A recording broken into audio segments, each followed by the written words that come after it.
کوئی انسان ایسا سوچ رہا ہے کہ میں اپنے والدین کو اولڈ ایج ہوم چھوڑ کر آؤں گا اور اپنی زندگی میں فراغت پاؤں گا اور میں کامیاب ہو جاؤں گا، وہ اپنے مقدر کو، اپنے آنے والے کل کو، اپنے سنہری خوابوں کو آگ دے رہا ہے اور آگ کی نظر کر رہا ہے، اور یہ انتہائی درجے کی بدقسمتی کی بات ہے جس نے بھی ایسا کیا ہوگا۔ قرآن ہمیں سکھاتا ہے 18 آیاتوں کے اندر کہ والدین کی خدمت کرنے سے کیا فائدہ ہے۔ اسلام ہی ایک ایسا مذہب ہے جس نے سکھایا کہ آپ کے ماں کے قدموں تلے جنت ہے، اور اگر آپ ماں کے قدم اٹھا کر چومیں گے یقینی طور آپ جنت کی نعمت کو چوم رہے ہیں۔ جگہ روحانی جگہ جاتے نہیں، ہم مسجدوں کی طرف زیادہ جاتے نہیں، قرآن پڑھتے نہیں ہیں، کس چیز سے، کہاں سے؟ دیکھیے ہم ڈرگ ڈیریکشن سینٹر کھول کے تو دوائی سے کسی کا وقتی طور تعاقب بیماری کا کر سکتے ہیں، لیکن یقینی طور ہم اس کو ہمیشہ کے لیے دائمی شفا نہیں دے سکتے۔ دعا ہے کہ اللہ تعالی ہمارے دلوں کے اندر وہ نرم گوشہ عطا کرے جو حضور علیہ الصلوۃ والسلام نے امت کے لیے ہدیہ اور تحفہ دیا، اور جب ہم کو وہ مل جائے گا ہماری زبان نرم ہوگی انشاءاللہ، ہمارے آنکھیں، ہمارے دل نرم ہو جائیں گے تو یقینی طور ہم ایک دوسرے کو قبول کریں گے۔ السلام علیکم ناظرین، آپ دیکھ رہے ہیں کشمیر گلیشر میں ہوں آپ کے ساتھ مہوش جان۔ ناظرین، ہمیں پتہ ہے کہ کشمیر میں کیا کچھ ہو رہا ہے، چاہے ہم کرائم ریٹس کی بات کریں یا جو ماحول ابھی کئی طریقوں سے ڈسٹرب ہو گیا ہے، ان سے ریلیٹڈ آج ہمارے ساتھ مولانا حامی صاحب موجود ہے۔ سب سے پہلے ہم ان کا استقبال کرتے ہیں کہ انہوں نے ہمیں قیمتی وقت دیا۔ السلام علیکم۔ وعلیکم السلام ورحمۃ اللہ، جزاک اللہ، اللہ تعالیٰ آپ کو سلامت رکھے، آپ کو امت کی تئیں جذبہ اور خیر جو ہے وہ آگے بڑھانے کی توفیق عطا کرے انشاءاللہ۔ سر آج جمعہ ہے، یہاں پر آپ جی نماز پڑھانے کے لیے آئے تھے، لیکن اس سے پہلے اگر آپ دیکھا جائے تو آپ کو جی پتا ہے کشمیر میں کیسا ماحول چل رہا ہے، جی کس طریقے سے دنگے فساد ہو رہے ہیں، لیکن سب سے مین ایم ہے، آپ نے ایک سوشل میڈیا پہ ایک ویڈیو دیکھا ہوگا جس میں سے ایک لڑکا جو ہے وہ ڈاکٹر تھا، وہ اپنے پیرنٹس کو اولڈ ایج ہوم لیتا ہے، تو ان چیزوں کو آپ کس نظر سے دیکھتے ہیں؟ دیکھیے، بسم اللہ الرحمن الرحیم، الصلاۃ والسلام علی اشرف الانبیاء والمرسلین وآلہ وصحبہ اجمعین۔ سب سے پہلی بات ہے کہ جو اسلام اور حضور علیہ الصلوۃ والسلام سے دوری ہے، میں نہیں کہتا ہوں کہ خالی حضور علیہ الصلوۃ والسلام سے دوری ہے، جو بھی جس مذہب کو ماننے والا ہو وہ اس مذہب کو سٹڈی کرنا چھوڑ گیا ہے، اور اس نے اس مذہب کو چھوڑا ہے اپنے پاس پوش، اور سب سے بہتر مذہب دنیا میں اسلام ہے، اور ہمیں سکھاتا ہے اخوت، بھائی چارہ، اور اس کے ساتھ میں سب کے حقوق سکھاتا ہے۔ یہاں تک کہ قرآن میں یہ بھی ہے کہ اگر دو پڑوسی آپس میں یا رشتہ دار فیصلہ کرتے ہو، ان کا پڑوسی آئے تو اس کی حالت میں یہ ہے کہ اس کا بھی لحاظ رکھا جائے۔ جہاں تنہر لفظ آیا ہوا، افن لفظ آیا ہوا ہے، اور ایسے ہی ہزاروں الفاظ ہے جو والدین کے لیے اف تک کہنا جائز نہیں ہے، وہ اس قوم کے اندر، اگر اس معاشرے کے اندر ایسا کوئی نظام، اور میں کہتا ہوں کہ کوئی انسان ایسا سوچ رہا ہے کہ میں اپنے والدین کو اولڈ ایج ہوم چھوڑ کر آؤں گا اور اپنی زندگی میں فراغت پاؤں گا اور میں کامیاب ہو جاؤں گا، وہ اپنے مقدر کو، اپنے آنے والے کل کو، اپنے سنہری خوابوں کو آگ دے رہا ہے اور آگ کی نظر کر رہا ہے، اور یہ انتہائی درجے کی بدقسمتی کی بات ہے جس نے بھی ایسا کیا ہوگا۔ قرآن ہمیں سکھاتا ہے 18 آیاتوں کے اندر کہ والدین کی خدمت کرنے سے کیا فائدہ ہے۔ اسلام ہی ایک ایسا مذہب ہے جس نے سکھایا کہ آپ کے ماں کے قدموں تلے جنت ہے، اور اگر آپ ماں کے قدم اٹھا کر چومیں گے یقینی طور آپ جنت کی نعمت کو چوم رہے ہیں۔ مجھ سے کسی جرنلسٹ نے کچھ دن پہلے بھی کہا کہ میرا روزگار نہیں مل رہا تھا، میں نے آپ کا ایک ویڈیو دیکھا جس میں آپ نے کہا کہ جسے روزگار نہیں مل رہا ہے وہ رات کے اندھیرے میں اٹھ کر اپنے باپ کا جوتا سر پر رکھ کے خدا کے سامنے وسیلہ اس کو پیش کرے۔ اس نے کہا کہ کچھ دن بعد اللہ تعالیٰ نے مجھے روزگار عطا کیا۔ تو جہاں اللہ تعالیٰ نے ماں باپ کے قدموں تلے ایسی رحمتیں رکھی ہو اور گھر میں کعبہ ہو تو یقینی طور اگر ایسا کوئی کر رہا ہے بدقسمتی ہے۔ اس کا جواب یہ ہے کہ ہم اپنے بچوں کو ڈاکٹر تو بنا رہے ہیں، انجینئر بنا رہے ہیں، لیکن ہم انہیں حقیقی معنوں میں باادب انسان نہیں بنا رہے ہیں۔ سبحان اللہ۔ تو آپ سے جاننا چاہوں گی، آپ کو پتا ہے کہ ابھی جو ہے ڈرگس بہت زیادہ ہمارے کشمیر میں عام ہو گئے، جو ہمارے نوجوان ہیں ان کو سمجھ نہیں آتا ہے کہ ڈرگس کی وجہ سے ان کے آس پاس کے لوگوں پہ کیا اثر پڑ سکتا ہے یا ان کی خود کی صحت کے لیے کیا اثر پڑ سکتا ہے، تو ان نوجوانوں کے لیے کیا کہنا چاہیں گے جو اس لت میں لگ گئے ہیں؟ دیکھیے، ڈرگس کے کئی وجہ ہیں، ہم اس پر بہت کام کر رہے ہیں اور ہم نے اس میں سیکھا ہے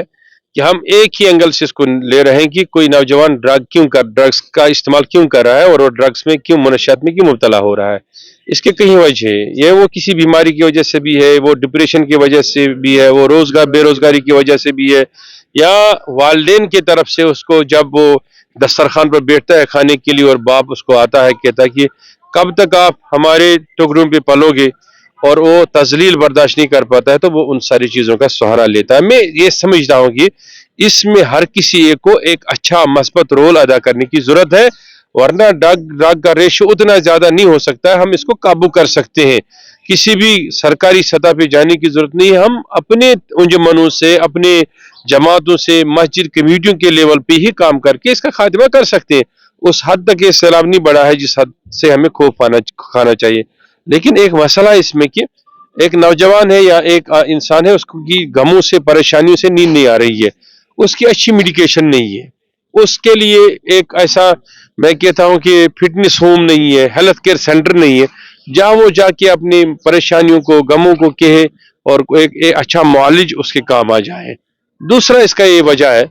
کہ پہلے وقت میں, پہلے دور میں یہ سب چیزیں اس لیے نہیں ہوتے تھے. لوگ جب تنگ آتے تھے مشکلات سے, مسائل سے, بے روزگاری سے, لوگ جاتے تھے زیارتوں کی طرف, وہاں ان کو ایک روحانی تسکین ملتا تھا, اور وہی اسپرچول سینٹرز تھے جو مداوا کرتے تھے, جو مرہم پٹی کرتے تھے ہمارے اندرونی زخموں کے. لیکن اب ہم نے چھوڑ دیا, اب ہم کسی اچھی جگہ, روحانی جگہ جاتے نہیں, ہم مسجدوں کی طرف زیادہ جاتے نہیں, قرآن پڑھتے نہیں. کس چیز سے, کہاں سے؟ دیکھیے, ہم ڈرگ ڈیڈکشن سینٹر کھول کے تو دوائی سے کسی کا وقتی طور تعاقب بیماری کا کر سکتے ہیں, لیکن یقینی طور ہم اس کو ہمیشہ کے لیے دائمی شفا نہیں دے سکتے جب تک ہم اس کو کوئی اسپرچول انسٹیٹیوشن نہیں بنائیں گے. اس وقت سرکار کو چاہیے کہ جس طریقے سے ریوائول آف صوفیزم پر کام کیا جاتا ہے یا ایسا دعویٰ کیا جاتا ہے کہ اسپرچول سینٹرز کو عام کرنے کے لیے وہاں پر یقینی طور دلوں کے راحت اور سکون کے لیے کام کرے, اور نوجوان سوسائٹی کے اندر جتنے علماء ہیں, چاہے وہ کسی بھی مکتب فکر سے تعلق رکھنے والے ہوں, وہ اپنے لوگوں کو بتائے کہ روحانی اقدار کے اندر ہی آپ کو فلاح انسانیت کا نظریہ مل جائے گا. ان نوجوانوں کے لیے لاسٹ میں کیا میسج دینا چاہیے گے جو کئی ساری پریشانیوں میں مبتلا ہے؟ کیونکہ کبھی کبھی ایسا ہوتا ہے کہ کوئی پرسن جو ہے, چاہے ان کی فیملی پرابلم ہو یا کوئی اور پرابلم ہو, تو ڈسکس نہیں کر پاتے ہیں اپنے پیرنٹس سے, کیونکہ کئی بار جو ہے جو ہمارے والدین ہوتے ہیں وہ نہیں سمجھ پاتے ہیں ہم کو, اور ایٹ پوائنٹ جو ہے ایک ایسا سٹیج پہنچ جاتا ہے ایک انسان کی زندگی میں جسے ہم ڈپریشن کہتے ہیں, ایٹ دا اینڈ اس کو لگتا ہے کہ سیوسائڈ کرنا ہی ایک حل ہے ان کی زندگی کا. تو ان لوگوں کے لیے کیا کہنا چاہے گا؟ دیکھیے, سب سے بات ہے کہ والدین کو اپنے بچوں کے درمیان گیپ کو مٹانا چاہیے. جو ہمارے درمیان خلا ہے اس کو مینٹین نہیں رکھنا چاہیے, اس کو ختم کرنا ہے. اگر بچہ نہیں کر رہا ہے تو والدین کو کرنا چاہیے.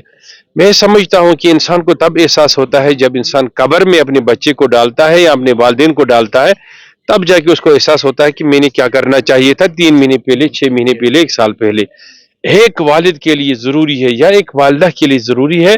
کہ وہ پرانے زمانے کی طرح آج نہیں رہا کہ آپ نہ یہاں پر چڑھا کے اپنے بچوں سے اچھی طریقے سے کام پیش نہیں آئیں گے. ان کو چاہیے کہ گیپیں جو ہے وہ ختم کریں, جو ایک خلا بیچ میں ہے اس کو مٹائیں, بچوں کی بات سنیں, ان کو وقت دیں,